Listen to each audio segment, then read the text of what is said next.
As a health worker, you know that good care during pregnancy is vital for the health of the mother and her unborn baby. Medical Aid Films has produced this film about focused antenatal care, otherwise known as FANC, to explain how good practices during antenatal care can help prevent maternal and neonatal deaths. We will also look at how and why it is important to carry out each stage of antenatal care correctly. Here's a midwife to tell us more. FANC is a model of antenatal care which aims to improve the health of the mothers and babies through targeted antenatal care assessment. Focus is placed on the quality of each assessment rather than the quantity a pregnant woman may receive. A holistic, individualized approach is adopted for each visit, with the aim of 4 comprehensive assessments being made at recommended intervals of the pregnancy, unless the woman is identified for specialized care due to classifying health conditions and/or other risk factors. So, part of the first assessment involves identifying any pre-existing risk factors and deciding if referral for more specialized care is needed.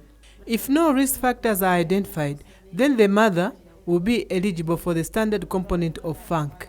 The woman's model of care is reassessed at each of her appointments, and she can be referred for specialist care at any time should you identify the need to do so.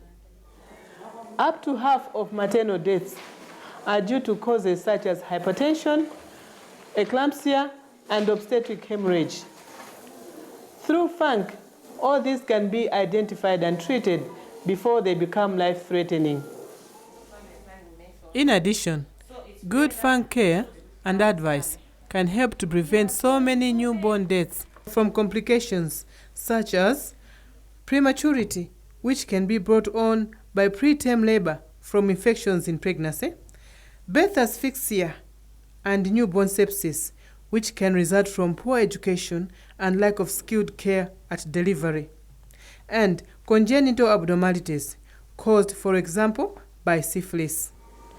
Focused antenatal care provides an opportunity to eliminate or minimize the risk of these occurring.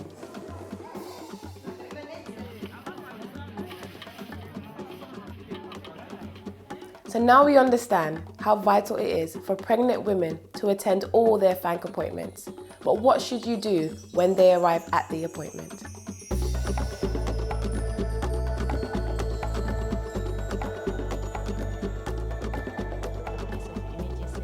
As the health worker, an important part of your role is to advise on and promote healthy behavior, highlight the importance of skilled birth attendants, and teach women and their partners how to prepare for birth. The goal of FANC is to help women give birth safely. In many cases, the care and advice you give can dramatically improve the pregnancy outcomes and can save many lives. You can save lives by identifying and reacting appropriately to women with specific risk factors or health conditions requiring specialized care, such as women who are anemic.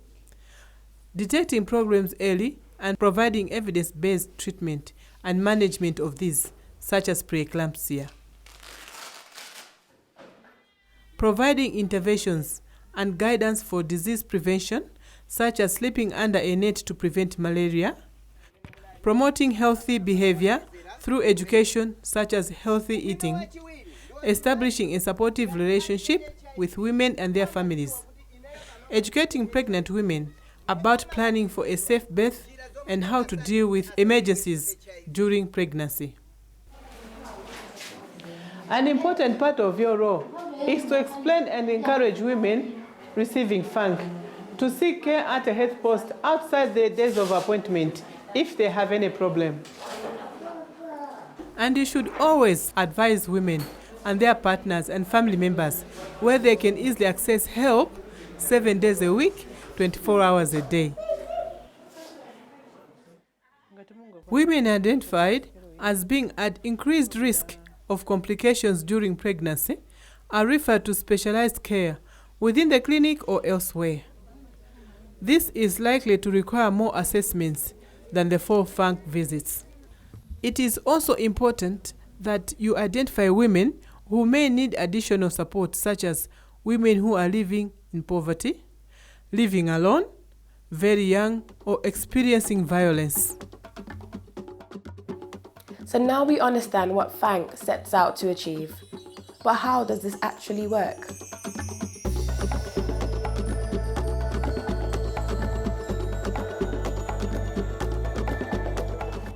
The standard component of FANC consists of 4 visits. The first visit should be before 16 weeks, and ideally before 12 weeks if possible. The second visit is around 26 weeks.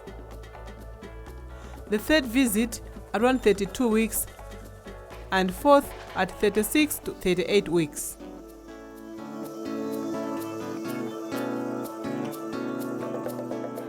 FANC visits provide an opportunity and encourage women to choose the skilled birth attendant, plan for the birth, and also for any emergencies. At every visit, I will do the following physical examinations. Measure the woman's abdomen. At the first visit, this is to estimate the delivery date. At subsequent visits, this is to check her estimated delivery date is still correct, and check for any abnormal growth of the fetus that may be a sign of complications for the mother and baby. It is best practice to measure the fundal height, which is the measurement from the symphysis pubis to the top of the fundus of the uterus in centimeters. Fetal heart rate should be listened to from as early as 18 weeks, depending on the equipment you have. You should also listen if a woman asks you to, or if there are no or reduced fetal movements, or you have any other concern. Palpate her abdomen. This is most important after 32 weeks for multiple pregnancy, and most important at 35 weeks for malpresentation. Check the woman's blood pressure to ensure no signs of hypertension or preeclampsia are developing. Ask if there's been any bleeding in pregnancy, as this is a trigger sign to escalate care. At each visit, look for signs of severe anemia. Anemia affects almost half of women and increases the chance a woman will die from hemorrhage.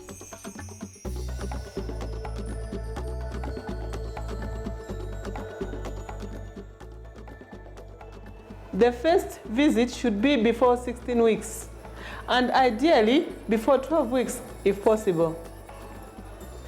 This timing is important because some tests and interventions are most effective and will have the best impact on mothers and babies' health if they are started early in pregnancy.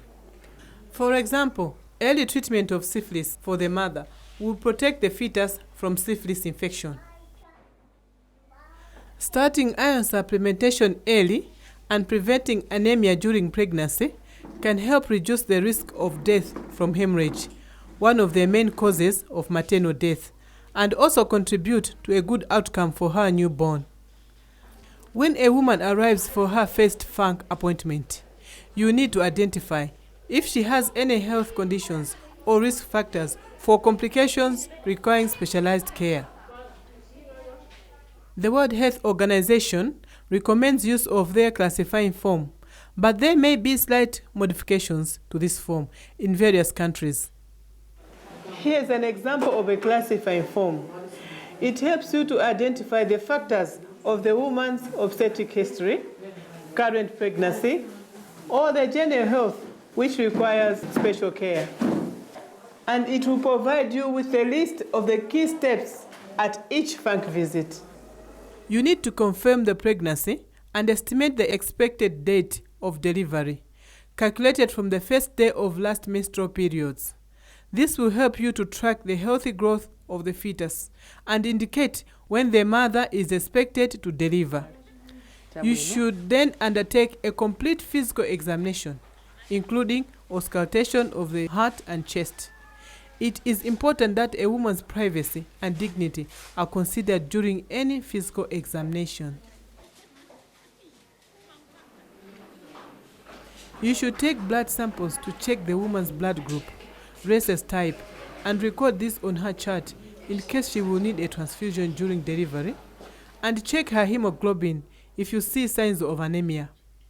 You should also test and screen the blood and provide relevant information about HIV and syphilis and other sexually transmitted infections and how to avoid them, where resources are available. These diseases are associated with increased complications and death among women and babies. It is important to know how to refer a mother to specialized services such as HIV, TB, malaria, and family planning. This is also your opportunity for preventive interventions. The first dose of tetanus toxoid vaccination should be given at the first appointment. By giving women 2 doses during pregnancy, you can prevent newborn deaths from this disease.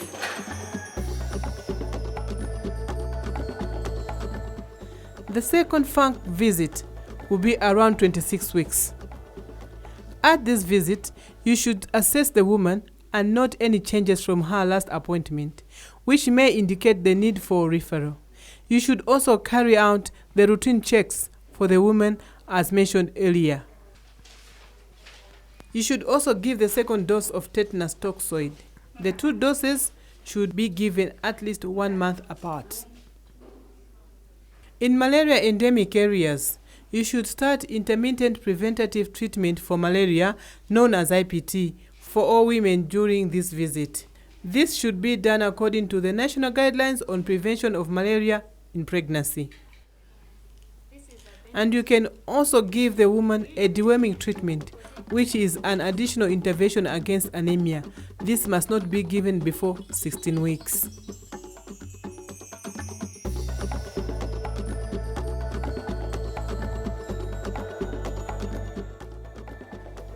The third visit should be scheduled around 32 weeks. Again, review information, assess for referral, and note any changes since the last visit, and carry out the standard checks.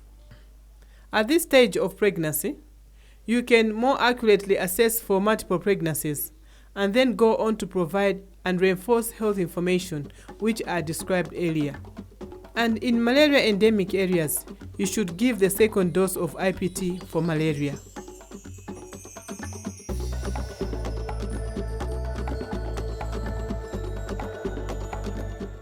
During the fourth visit, at 36 to 38 weeks, you should review information, assess for referral, and note any changes since the last visit. Carry out the standard checks as required at every visit. It is important at this stage of pregnancy to identify multiple pregnancies, breech or other malpresentations, and refer. At this appointment, it is even more important to review the woman's birth and emergency plan and to document this.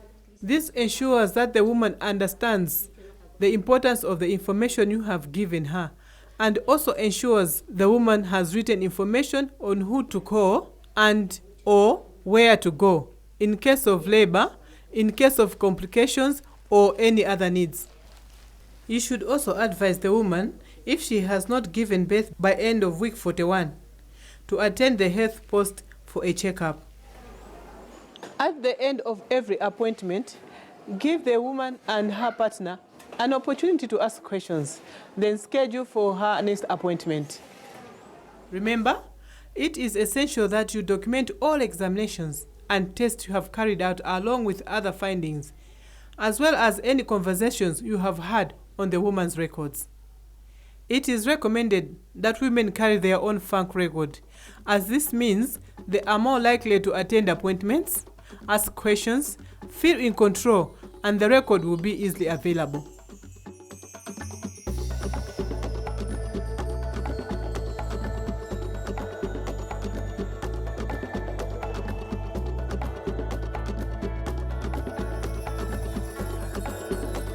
Check the woman's blood pressure to ensure no signs of hypertension or preeclampsia are developing. If the woman does have high blood pressure or is in neurobalance or has history of hypertension, preeclampsia or eclampsia, then check urine sample for protein, as this can be preeclampsia.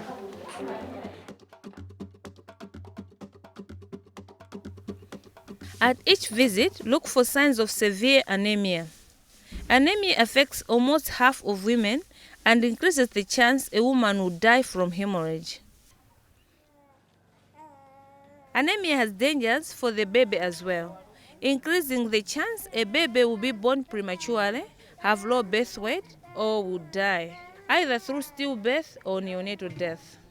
Signs of anemia include pale complexion, conjunctiva or oral mucosa, or shortness of breath. If you see these symptoms, then give an iron and folate supplementation. By providing advice on healthy diet, you can also help to prevent anemia. The second intervention given to prevent anemia is preventing and managing malaria. In Africa, 25 million pregnancies are threatened by malaria every year, and many pregnant women with malaria infection will have no symptoms. Providing intermittent preventive treatment of malaria during pregnancy, according to country guidelines, can reduce the risk.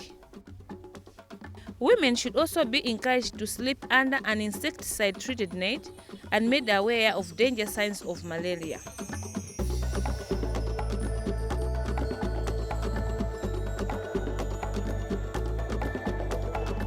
Let's meet another midwife who can tell us how she implements FANC. I'm Chris Gondwe. I'm a midwife here. I provide focus on neonatal care, in short FANC, for a large group of women each day. It is very important and it really makes a difference. I'm going to give you some information on how you can do the same. FANC should happen in a clinic premises like this one, which has the appropriate equipment, drugs, and trained staff available. For the midwife providing FANC, she must be familiar with the concepts and principles and aim to provide a high level of care. Your approach in FANC assessments should ensure that care is woman-friendly, culturally acceptable, and involves men and families. Involvement of men and family in FANC is important because they can support and help the woman to care for herself during her pregnancy and help her prepare emotionally, financially, and physically for the birth. From my first FANC assessment onwards, the emphasis is on targeted assessments and individual care for each woman. This means early detection and treatment of problems, for example, hypertension, and prevention of diseases like malaria, health promotion, birth preparedness, and complication readiness.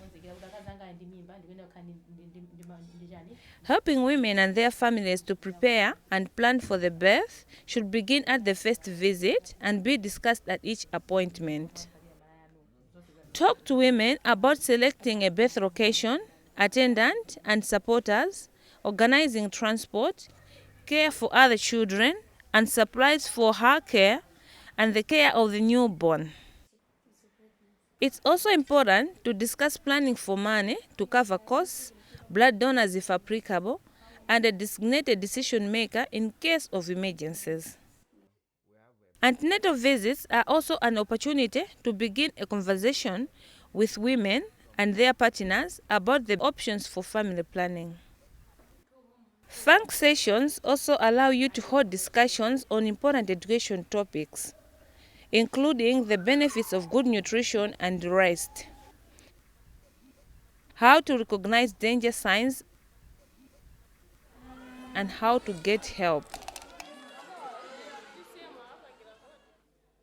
She must know how and why to protect herself from STIs and HIV and the risk of using alcohol, tobacco, and drugs. The benefits of early and exclusive breastfeeding should be discussed. So by watching this film, you will have seen how to engage women in FANC. This individualized, careful process will save lives.